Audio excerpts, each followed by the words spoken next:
Chicken ప్రియులకు bad news. ఇటీవలి కాలంలో తెలుగు రాష్ట్రాల్లో చికెన్, కోడిగుడ్ల ధర భారీగా పెరిగాయి. మార్కెట్లో డిమాండ్ ఒక్కసారిగా పెరగడం, ఫీడ్ ధరలు అధికమవడం, రవాణా ఖర్చులు పెరగడం వంటి కారణాలతో చికెన్ ధరలు ఆకాశాన్ని తాకుతున్నాయి. ఈ ధరల పెరుగుదల సామాన్య ప్రజల బడ్జెట్పై తీవ్ర ప్రభావం చూపుతుంది. గతంతో పోలిస్తే కిలో చికెన్ ధర గణనీయంగా పెరగ్గా కోడిగుడ్ల ధరలు కూడా డజన్కు మరింత భారంగా మారాయి. ధరల పెరుగుదల కారణంగా మధ్యతరగతి కుటుంబాలు చికెన్ కొనేందుకు ఆలోచిస్తున్నారు. రాబోయే రోజుల్లో ధరలు మరింత పెరిగే అవకాశం ఉందని వ్యాపారులు ఆందోళన వ్యక్తం చేస్తున్నారు. వరుసగా పండుగలు రావడంతో చికెన్, గుడ్లకు ఒక్కసారిగా భారీ డిమాండ్ పెరగడంతో పాటు డిమాండ్కు తగినంత ఉత్పత్తి లేకపోవడం వల్ల గత నెల రోజులుగా ధరలు విపరీతంగా పెరిగాయని వ్యాపార వర్గాలు చెబుతున్నాయి.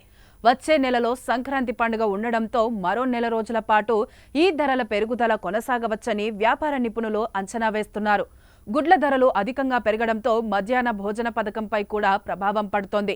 గుడ్ల ధరలు పెరగడంతో కొన్ని ప్రాంతాల్లో విద్యార్థులకు మధ్యాహ్న భోజనంలో గుడ్డుకు బదులుగా అరటిపండు అందిస్తున్నారని సమాచారం.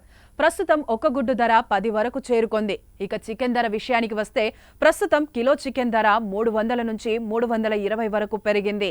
సాక్షి టీవీ ప్రసారాలను నిలిపివేయడం చట్టరీత్యా నేరం. సాక్షి టీవీ ప్రసారాల కోసం మీ స్థానిక కేబుల్ ఆపరేటర్ని వెంటనే సంప్రదించండి. డిటిహెచ్లో, ఇంటర్నెట్లో కూడా సాక్షి టీవీ ప్రసారాలను వీక్షించవచ్చు.